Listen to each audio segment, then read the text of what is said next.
Hello and welcome to another episode of The Voice for American Law Enforcement with your host, Randy Sutton. This is the first broadcast of the year. Welcome to 2023. And on this show, we talk about all things law enforcement. I am a 34-year law enforcement veteran. I am the founder of the Wounded Blue, the National Assistance and Support Organization for Injured and Disabled Law Enforcement Officers, and the author of several books, including A Cop's Life and the soon-to-be-released Rescuing 911, The Fight for America's Safety. And this book will be coming out in just a couple of months. So welcome to the show, and welcome to 2023. I know it's going to take me a while to get used to saying that. Well, as always, I love to bring you interesting guests, and I have a very interesting guest today. So let's welcome Ginger Mama Passarelli. Now, if you're wondering what Ginger Mama is all about, she is the founder of an organization called Soup Ladies. And I love this organization. And I'm going to tell you what their mission statement is here in just a second. And I'm going to read it to you. Mission statement. Our mission is to provide fresh cooked meals expeditiously to support first responders such as police and fire departments, search and rescue teams, and military personnel in times of emergencies and disasters. And Ginger Mama Passarelli is the founder of this amazing organization, and she's with me today.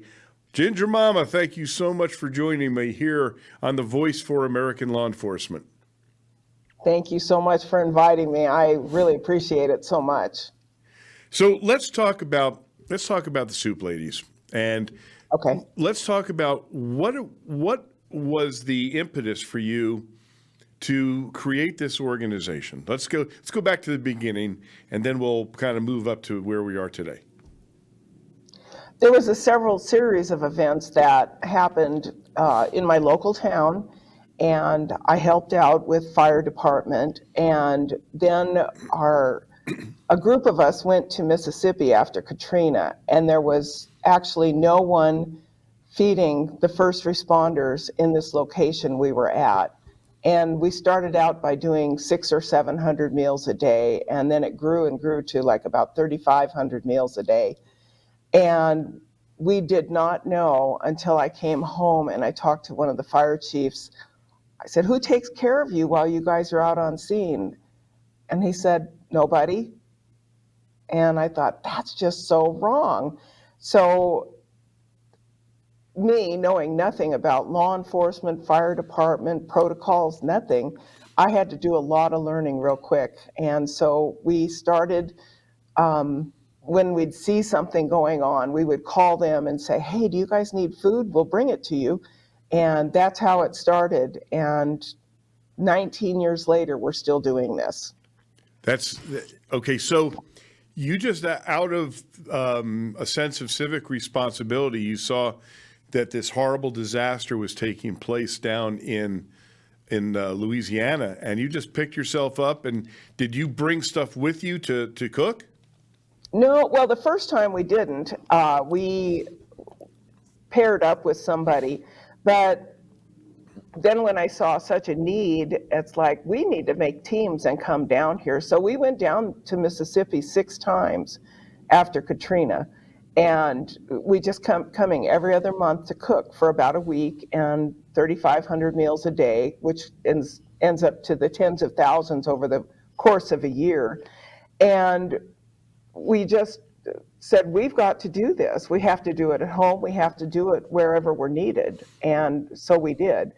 Talking with the sheriff, one of the deputies that we work with a lot, what do we need to do? Well, you need to take your ICS training, incident command training through FEMA, so you know how to, you know what you're supposed to do and what you're not supposed to do. So we did. Then we started getting called out to SWAT call-outs and homicides and other search and rescue, because they were out 80 miles out in the woods rescuing or recovering, and they had nothing except what was in their pockets. And it was usually granola bars and bottles of water or Gatorade. And so we started feeding them, and now we get called out a lot. Okay, let's go back. Let's go back. Where you originally were involved in the restaurant business, were you not? Yes, I owned a restaurant for many years, and I actually owned a restaurant when we started doing this. Luckily, we had a walk-in refrigerator that was always full of food. And so basically, they got whatever was in the refrigerator. And pasta and meatballs, stroganoff soup, leftover prime rib. The SWAT guys loved the prime rib horseradish soup. Of That's course one they of their did. favorites. Of course they did. That's why they're So- that's why they call themselves meat eaters. That's right. And truly, well, the only time we run into vegetarians or vegans is when we go to search and rescue. And here's a banana, and Fritos are vegan. So I do know that. So this you had the restaurant in what part of the United States was this? We were about 45 miles southeast of Seattle in a Okay. very small town, but we were busy. Our food was really good. I used to win Best Italian every year. Somehow that doesn't surprise me. So you actually began you got you saw the need when Katrina happened, but you actually developed the Soup Ladies as an organization in Washington. Yes. That's correct. That's correct. And we always want to do everything right. And so we did a lot of research, a lot of how do we serve these people the best that we can, keep them safe, nobody gets sick ever. How can we keep the food hot? How can we get them a hot meal when they've been in the woods for 20 hours? How much do we make? And the first thing out of one of the deputies' mouth was, well, how much is this going to cost? And immediately I said, it costs nothing. So we've never, ever charged for our services, ever, in 19 years. That's amazing. That's amazing. So We've probably put out 25,000 meals this year so far. Wow. So all right, Yeah. I want to get back to that, but so Okay. when did you actually create the Soup Ladies as an organization, as a 501c3 charitable organization? We probably operated for 2 years, so probably 12, 13. Oh, no, it'd be more than 15, 16, 17 years ago. We actually filed our 501c3 nonprofit papers and became a nonprofit organization at that time. So we've been operating the same way all these years. And how many people help you do this? Well, we have a lot of volunteers. Everyone has to take their ICS 1, 2, and 700 before you can even apply. Once you apply, they background us, and then we are registered with Washington State as emergency workers. So we are covered by the state insurance anytime we're called out by an agency in Washington State. It doesn't cover the whole country, but it does cover Washington. We do have teams that we have probably 50 or 60 volunteers. We have Soup Ladies in the north end of Seattle covering from Bellevue north to the border. We have other Soup Ladies south of Bellevue, and they cover to the Washington-Oregon border. We have Soup Ladies east of the mountains, so they handle anything that's east of the Cascade Mountains. I think that's the range, the Cascade Mountains. So we have people that are spread out over the state, and they know how to make all the soup. They know how to park the truck, there's certain things that we do to protect our officers. We park our trucks a certain way when we pull up to a scene, because we always make it so the media can't see anybody eating, because apparently the police are not supposed to have a break, or the firefighters are not supposed to have a break. So we always try and be conscious of what people see. Right. And which is eating a something you meal- would only understand that from doing it Yep. and from being experienced. So Yep. when is there like a specific soup that you utilize when you're, I mean, was it the soup ladies, did you have a favorite soup that you offered these guys? Well, first off, it started out with soup because it's really fast to make. I can be out the door with food for 100 people in less than an hour. So you turn the burner up high, you throw stuff in a pot, and you heat it up. And the combination of whatever ingredients you throw in, whether you have to have a good balance of protein and carbs, very few, we'll do vegetables occasionally, but mostly it's carbs and protein. You need sustaining food for these people that are working incredibly hard and going long hours without eating. And when they eat, that might be the last meal they're going to get for a while. So all of our recipes are very simple. They maybe have 5 or 6 ingredients, and we make 5-gallon pots at a time, and it feeds 55 people. Amazing. So, all right, let me give you a scenario, and you tell me Okay. how you go about providing this service. So, I am a police department in rural Washington, Okay. and we're doing a major search and rescue operation, and we don't know how long we're going to be out in the field, Yes. and we're in the middle of nowhere, and Yes. I call Ginger Mama, Ginger Yes. Mama, we hungry, Yes. we hungry. How many of you are there? And there's 50 search and rescue people out there. Okay. Then I know how many to cook for. We've got a couple deputies that I love them to pieces, but when they say there's 35 people, you make food for 70 and I've told her this. I've said, I love you, but you don't know how to count, because they never really know how many people are out on scene, even though I have sign-in sheets. So I always double the number, especially when it's police fire. They're a little more accurate. But you just cook the food as quick as you can. You get a location. If they have a location that has an address, they give us the address. But many of the roads are fire service roads and stuff. And so we'll get to a certain place. We're lost. We've got ham radios in all of our trucks, and I'll call them on the ham radio because we know which channel they're on, and say, okay, somebody needs to get me. I'm at the corner of nowhere and nowhere. And then they have to come and find me and bring me back to where all the people are at. And then we feed them. you set up basically a mobile kitchen. Yes, a mobile feeding. We don't cook out in the field ever. It's too muddy, too dirty. We always cook in a kitchen or some kind of a secure location. We never cook out in the field, just for safety's sake. We just don't want any contaminants getting in our food. Sure, that makes nothing but sense. I see. I understand. Yeah. So, Yep. all right. So you use your own kitchen if you can, Yes. but you don't just handle Washington. I mean, you went to Katrina. What did you do there? There was a kitchen there that was already set up. It had been set up for about a week with barbecues and driveway turkey fryers. So those big turkey fryers, we used those for making soup out in the field. And we had canopies that are like carports. That's what we cooked in.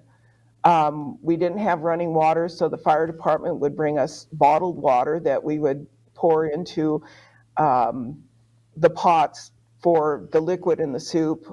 We'd use it for washing our hands, sanitizing. Dishes, that was even more difficult. But you just do what you have to do, and keep everyone safe. I mean, when you're out on a beach overlooking the Gulf of Mexico, you've got a beautiful place, and then you turn around and look behind you, and everything is gone. There'd be stairs going up to houses, and the house was gone. Everything was gone. These people were so appreciative of having a home-cooked meal, and it wasn't MREs, and it wasn't open a can of ravioli and heat it up. It was actual cooked food that was delicious. And they would be so surprised because here we are out in the middle of nothing, cooking really good food. We'd have to run. Give me an example. Give me an example of the meal you would serve. Okay, make a tomato-y base, put Italian sausage, tortellini or ravioli in it, and just make sure that you're probably using anywhere from 5 to 10 pounds of meat in a 5-gallon pot. So you have lots of protein. Then you use carbs. You've got ravioli. It's got cheese in it. That's more carbs and protein. Everything is balanced, and even though it looks like we're just throwing stuff in a pot, everything is specific. I've been doing this a long time. I used to be a brunette, and so now I'm not. But you cook as fast as you can. And I do remember one incident that we went on, and I've got people trained now in Washington. When they call us, they don't wait till they've been out on scene for 8 hours. By then, they're dying. And they may not have had breakfast or lunch, and they've been out there for 8, 10 hours, and they're starving. So we want to get to where we're going as fast as we can. And I had leftover prime rib one time, so I cut up the prime rib, threw it in a pot, made like a stroganoff soup. Well, I had horseradish sauce left over from the night before at the restaurant, so I threw that in the pot. And, just because guys like beef and horseradish. And so the guys just went crazy over it. And we have boxes that we'll make a pot of soup, we slide it into a hot box, and that box holds the food as hot as it came off the stove for 8 to 10 hours. Wow. And then we drive to that incident. So we may be 2 hours away. So I tell people timing is important. Don't wait till you've been gone 8 hours and then call me. It takes me an hour to cook and then 2 hours to get to you. You're out there 11 hours by then. And you guys are dying. Are there soup ladies in other parts of the country? Not that I know of. We've traveled to other parts of the country, but there's nobody that's doing what we do that I know of. If there is, good for them. Good for them. But you will travel to wherever you're needed. Absolutely. We went down to Las Vegas after the shooting down there. We were cooking in a church in Las Vegas that had a commercial kitchen, and we were putting out a ton of food down there. We've been to Paradise for the fires that they had down there. We've been to mall shootings, and there was a huge mass shooting in El Paso at the Walmart store. I think like 22 or 29 people were killed in that. So we got called to go down there. And so we just set up, literally, we fly down there. The next morning we get up, we find a place to sleep that's safe for us. And then we go shopping and we set up a kitchen. If we have to make a field kitchen, we do, or somebody will have a kitchen for us to use. And then we just start cooking, and literally within 2 hours of hitting the kitchen, we're out the door with food for 100. And if we need to cook, we have a duffel bag full of soup pots. So when one person's delivering, we can have another person start cooking some more. So it just keeps going. We're very organized. We have to be. I was going to say you have to be incredibly organized. And how many people do you have that are volunteers with you? Well, we have probably 50 to 60 volunteers in Washington. We have other volunteers in Oregon. Now we're just starting to work here in Idaho. And we went down to the Texas border. I've been down there 6 times this year. Wow. To the Texas border, feeding Border Patrol and all those wonderful people down there that are just going through it, man. The last trip we went down there, we had 2 retired King County deputies went with me, and to have them be able to go, and actually one of them was the one that doesn't know how to count. She's retired now. So yeah, I love her to pieces. And her and another deputy went with me down to Texas, and we cooked, and literally we put out 2,000 meals in 3 days. Amazing. I mean, I can't, you and I have known each other for a number of years, and I'm just, Yes. every time I am so I'm thankful for what you do, and but you're not just doing soup. You've also become a chaplain for law enforcement. Let's talk about that for a Yes. moment. Well, so our soup ladies get called out to all kinds of incidents, and some of them are very, very difficult. And one particular incident that we got called out to, a car had gone into the river in Washington State. A small car went into the river, and it had a toddler still strapped in the car seat. Well, it took them 5 days to get the car out of the river. Well, the little toddler in that car, and this was many years ago because my grandchildren are teenagers now, but the little guy that was still strapped in the car seat was the same exact age as my oldest granddaughter. Oh boy. And so about 3 days later, I was okay for a couple of days, but 3 days later, I was in the kitchen. It was like a Saturday night. We were busy, and I started to cry. I couldn't stop. And I called up one of the chaplains. I'm going to use a potty word here, but this is the only way to really describe it. I said, I don't know what's wrong with me. I can't stop crying. I'm just, I feel rotten. And and he said, oh, you've got post-critical incident stress. And I go, what the hell is that? I've never even heard of that. And then I started doing some research and stuff, and it's like, who takes care of our soup ladies? We're there when they are pulling things out and doing their work. Right. We see and hear a lot, and I mean, they're, eating their soup, talking about brains on the wall, and you're like, oh, I'm more used to it now, but back then when I was just a cook and a grandma, I was not. And I was like, oh my God. And so and then I went, who's taking care of our soup ladies? And so I went to the Chaplain Academy and I became a chaplain. I learned so much about what to say, what not to say, how to defuse and debrief, and look somebody in the eye, and you can tell when they're having a meltdown or a bad day. I mean, because some of the stuff they see is horrible, and it may not get to them. They may see it 20 or 30, 40, 50 times, and there might be that one incident that is hard. And so I want to be a help, not a hindrance. And what better way than we're there feeding them and handing them a bowl of soup, and I can look them in the eye. It's amazing what you do. It really, truly is. It's life-changing. It's life-affirming. It's life-saving what you do. And you do this out of the goodness of your heart. You're not getting paid for it.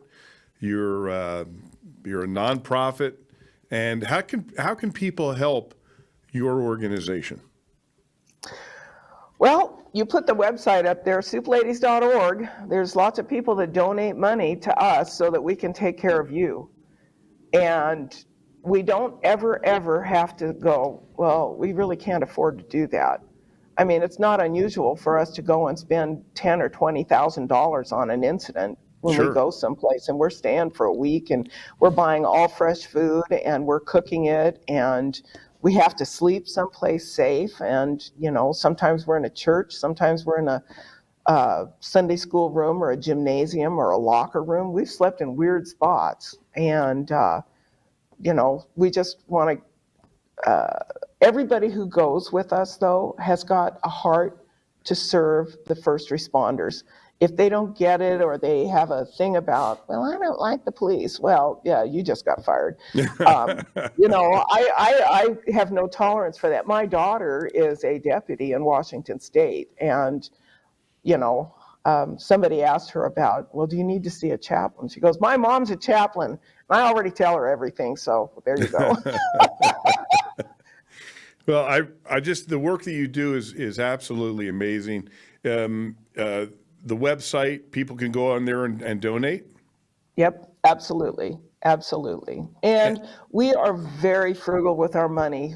We don't spend money on anything other than, if it does not help our officers, it doesn't get spent. And we try and be very aware that there are people that love these officers. There are people that are family members, that they know that their family's being taken care of. We had a lot of new volunteers join us when there was riots in downtown Seattle for a couple weeks. And we were down there every day putting 1,000 meals a day out to the police officers that Amazing. were babysitting these. Well, I tell you, if I ever acted like that, my dad would have put my butt through the wall. There just wouldn't be any, I don't get that, how there's such disrespect for our law enforcement. I was not raised that way, but hopefully they'll remember the hot meal more than they remember the people throwing urine bottles at them. Yeah, for sure. So is there by chance a Soup Ladies cookbook? There is not, and I've had a number of people ask me about that. There's certain things, we don't have a lot of recipes. We do the carbs and protein. Those are real easy to get our hands on when we deploy someplace or even when we're at home. Our freezer is always stocked in the garage. I was just thinking for a marketing tool and to help raise money. I was just thinking of Well, we the did do Soup a Ladies. calendar one year, but our soups are, I'm not sure people would like to eat them very often because we're very high carb, high protein, and they're not diet food. They're stick to your ribs food. I believe And it. we have basic recipes, and we don't use certain ingredients. Like we will never ever serve beans out in the field, ever. And I don't even have to tell you why, but you can guess. There's no lentils, but we'll do barley. But it takes too long to cook. We don't. There's just things You that, literally have it down to a science. absolutely, absolutely. Everything is very specific. There's just things you don't feed out in the field. And we were at a crime scene recovery. They were doing evidence, trying to find a crime scene, and we were out in the woods for 2 weekends in a row, and we were cooking in a tent and stuff. And I said at the very last minute, "Oh, we need to make sure that we have enough." There was 240 people out at this crime scene Wow. doing evidence search, and we set up a tent. We had pallets of ice brought in. We had everything that we needed. And I said, we need to cook for vegans. I know we're going to end up with some. And we did. And we made, everybody's going, oh my gosh, I can't believe this is vegan. It's so delicious, and it's like, yeah, anything you can make good with a little lemon pepper and some garlic and whatever spices that are handy. Well, I want to thank you for taking the time to join me here on The Voice for American Law Enforcement. The Soup Ladies, we have nothing but respect for you and what you're doing. You're leaving an incredible legacy and impact on every scene that you go to. And I know that you guys face trauma just like the first responders that are on the scene do, and pushing forward with that. So, Yep. Ginger Mama Passarelli, the Soup Ladies, thank you for being a guest right here on The Voice for American Law Enforcement. I love you. Thank you for inviting me.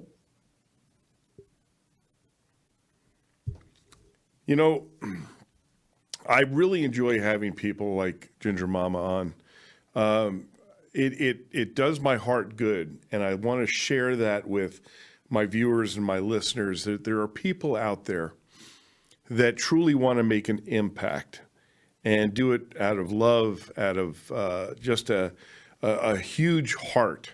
And beginning, at the first of the year, with this being our first broadcast for 2023, I wanted to share that message with you. And so huge support there for the Soup Ladies. Well, I'm going to talk about some of the things that are in the news now, as I always do. And I always talk about things from a law enforcement perspective. So since we're talking about Washington, a headline that came out, and I think it's the significance of this story is something that we need to talk about. And this is very recent, towards Christmas. 4 Washington state electric substations vandalized. The attacks come as federal officials warn the U.S. power grid needs better security to prevent domestic terrorism. And this is out of Tacoma, Washington.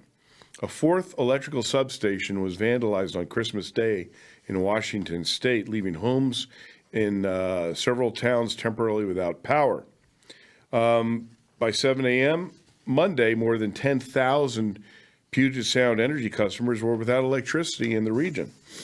And suspects broke into a fenced area and vandalized equipment, causing a fire. And the fire was extinguished and power was later restored. No suspects are in custody.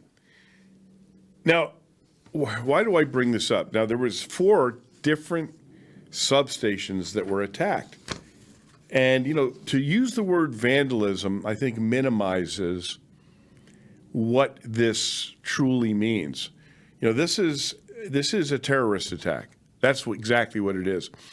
We don't know what the political ends are, but we also know that these type of attacks are occurring all over the nation.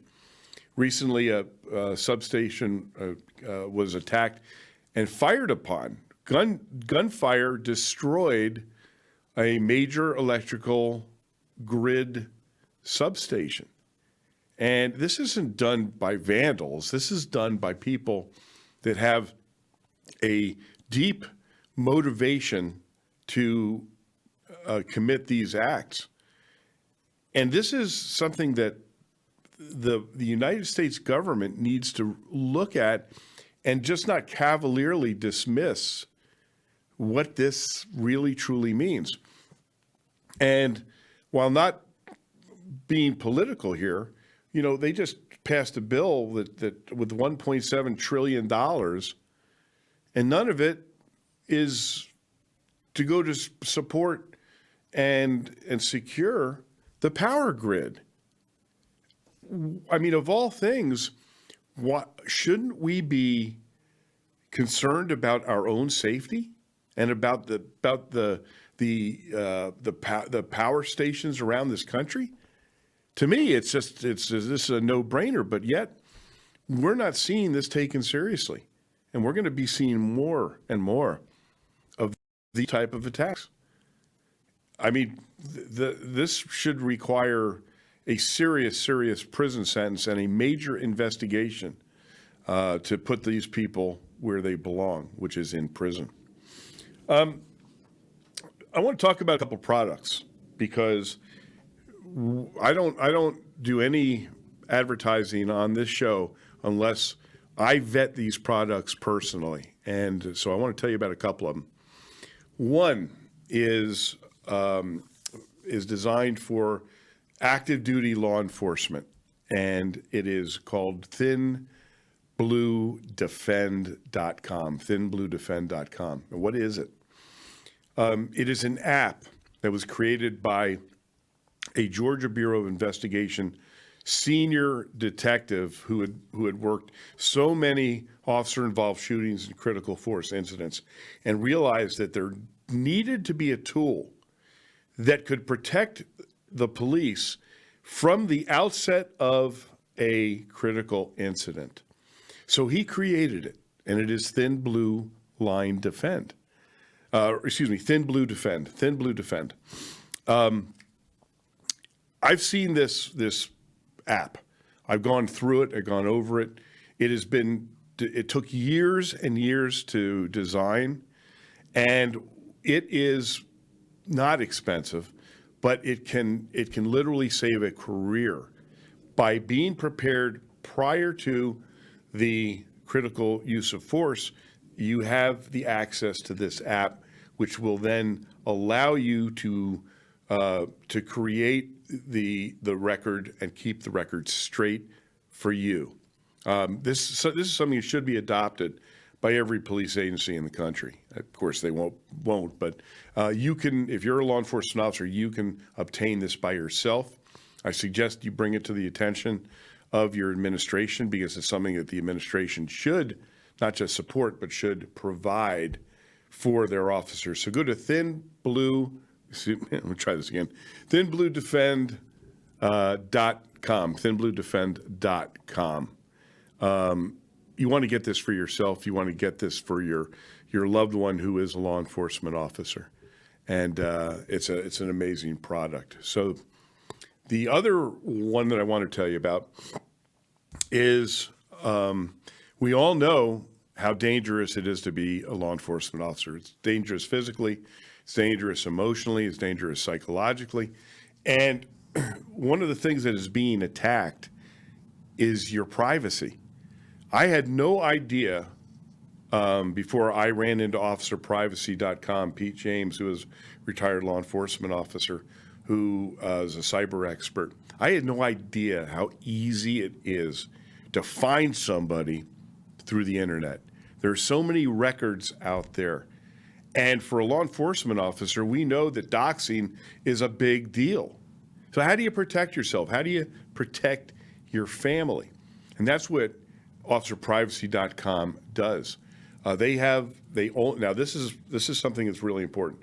They only use current and former law enforcement officers as the people that actually go into the internet and get rid of the documents that can be used to locate you, locate your house, locate your car, and give personal information about you.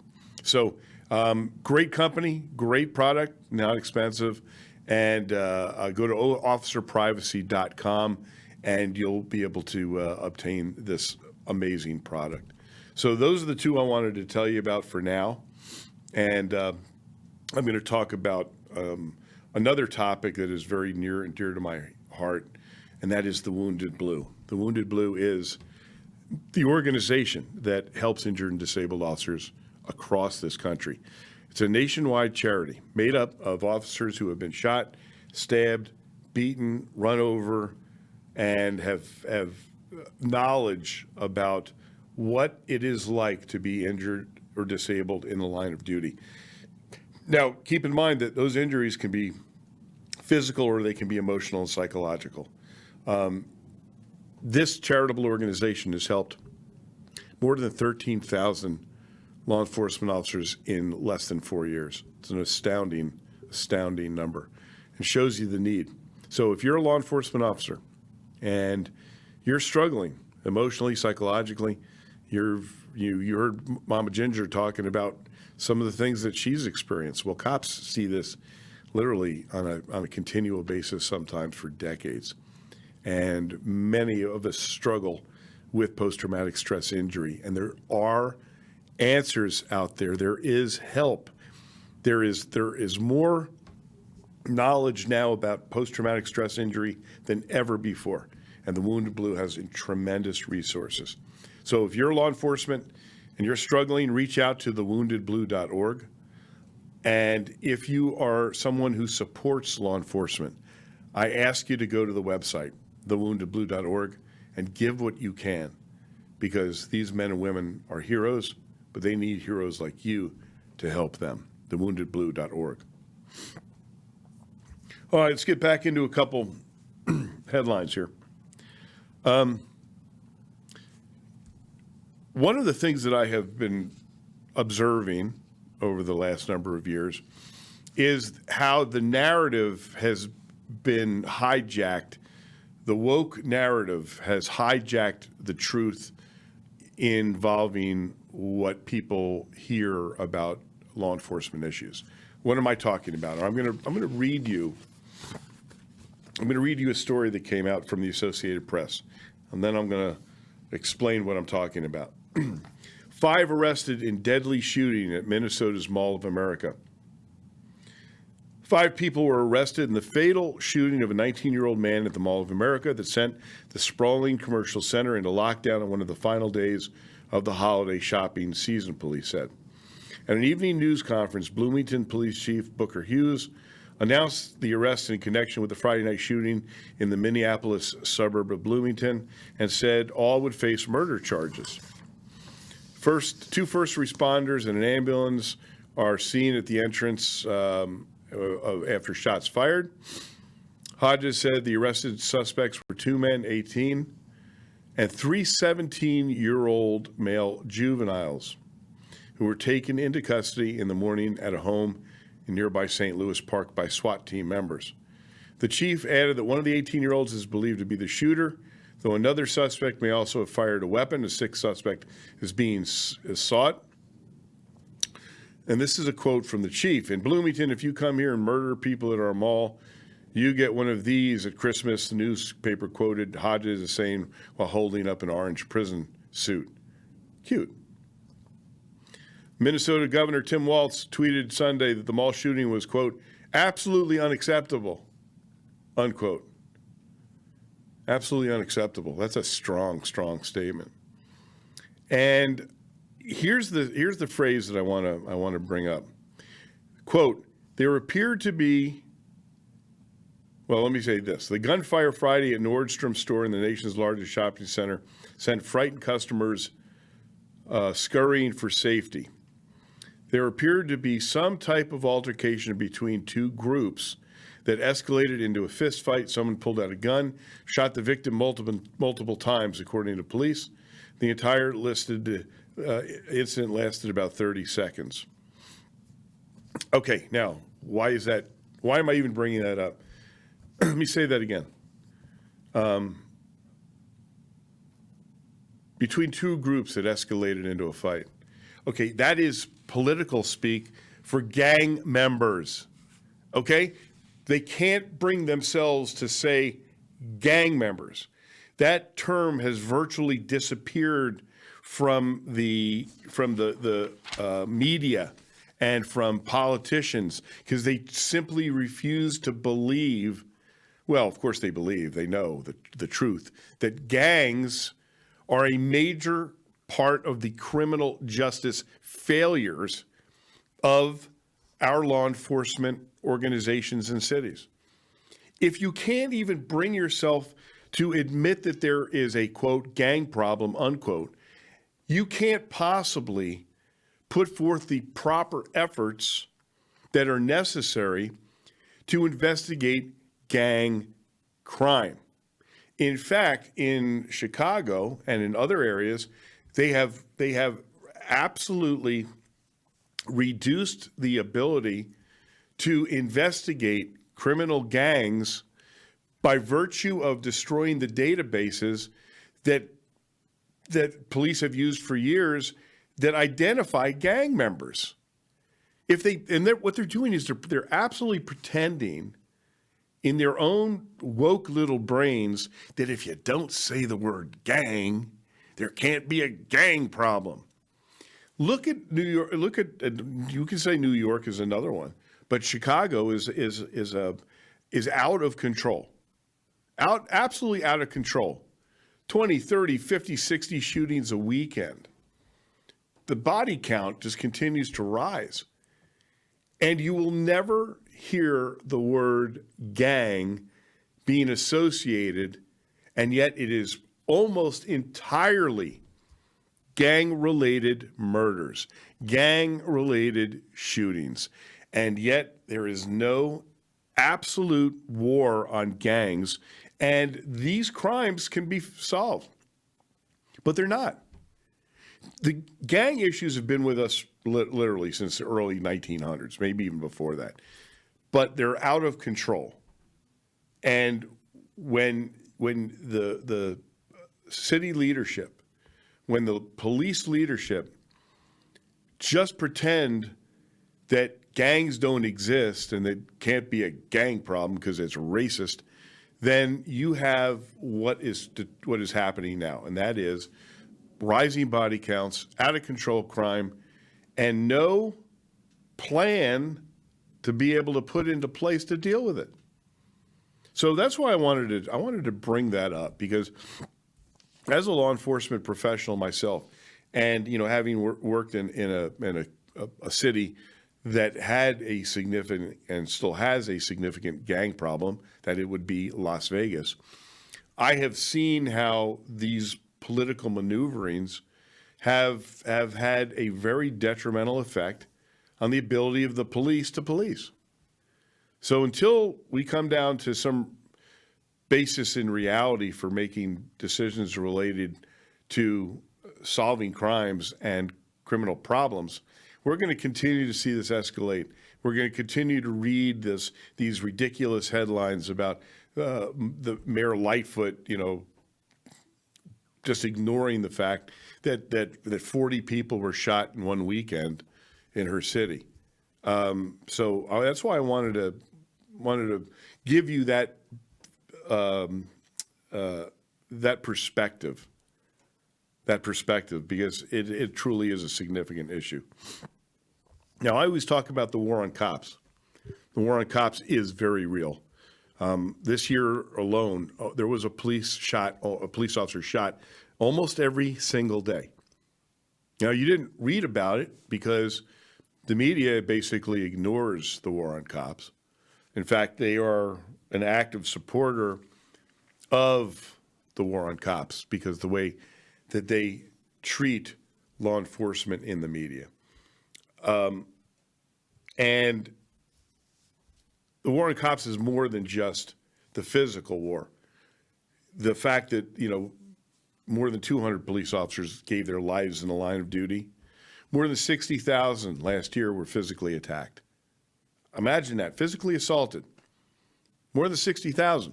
And we wonder why we're losing cops at rates never seen before and why nobody is joining the police, leading to what I call the crisis of under-policing in America. Now, this is another thing that leads to that crisis, and that is prosecutors who simply refuse to prosecute criminals for their actions, but actively want to pursue prosecuting police officers when they are forced to use deadly force or even other forms of force. So these two cases that just came up, and they both make me ill. A former Texas officer gets 11 plus years for shooting an armed woman through the window. Texas police officer Aaron Dean has been sentenced to 11 years. Why? Because he was convicted of manslaughter in the 2019 death of a woman named Jefferson, Atlantiana Jefferson. What happened? Police were dispatched to a call at this house. They found doors open. This is in the middle of the night. They were looking for an active burglar. So this officer was walking around the house looking for any signs of forcible entry to gather intelligence of what their next move was going to be. Well, what he didn't know was that the homeowner had armed herself. This is about 3:30, 4 o'clock in the morning. Armed herself with a pistol because she heard movement around her house and sees this officer through the window, points her gun at him. He sees the gun pointed at him and shoots her. Tragic accident, a misunderstanding of the biggest proportions, but manslaughter, attempted murder, it's insanity. And not only did they charge this officer with it, he was convicted of it. Convicted and going to prison for saving his own life, which is what it comes down to. In the law enforcement world, the perception of danger is the rule. If you perceive that you are in danger of death or serious bodily injury, the laws have been on the books for years that says you can protect yourself. This officer sees a gun pointed at him. What human being would not react like that? But they made a case against this guy that he did everything wrong as far as being a cop and put himself in this situation, and now they're putting him in prison. Same thing with two D.C. police officers found guilty in fatal pursuit of a man on a scooter. This guy in an ankle bracelet because he was running away from some other crime. Police see him fleeing. They're chasing him with two separate police cars. The guy running from them on this little scooter, and he T-bones a car and dies as a result. And now they're putting these two police officers in prison because of it. It's insanity. And we wonder what the war on cops is. This is the war on cops. Putting cops in prison for deaths that occur that are tragic accidents. And we wonder why people are leaving in droves from this profession.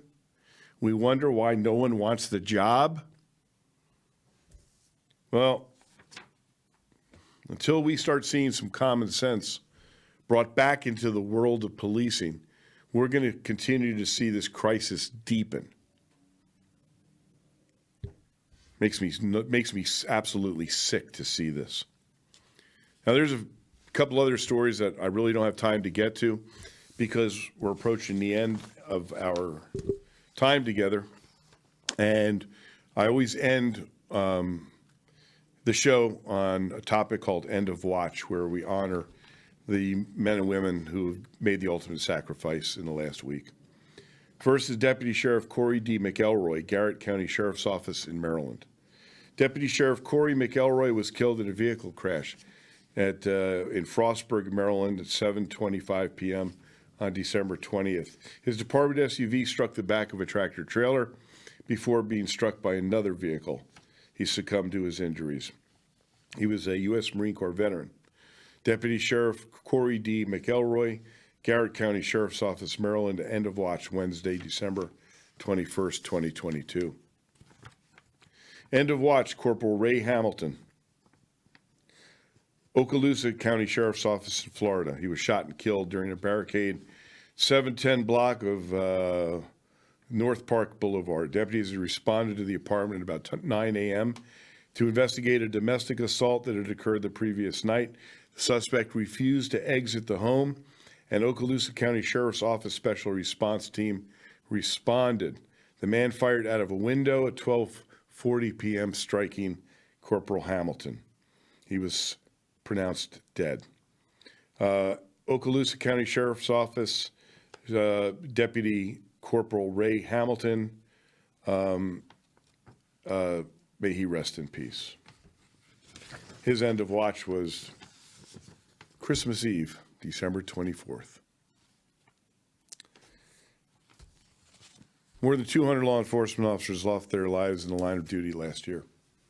May they rest in peace, and let's honor their memories. This is the end of the show. I thank you for joining me here on AmericaOutloud.com. If you're watching it on that website, if you're listening on iHeartRadio, you can find me on Facebook at The Voice for American Law Enforcement. If you want to contact me directly, I'm Randy at thewoundedblue.org, Randy at thewoundedblue.org. I urge you to go to that website and donate what you can. If you are a law enforcement officer and you're in need of help, contact me through the website or at Randy at thewoundedblue.org. Thank you for joining me here at The Voice for American Law Enforcement. See you again next week.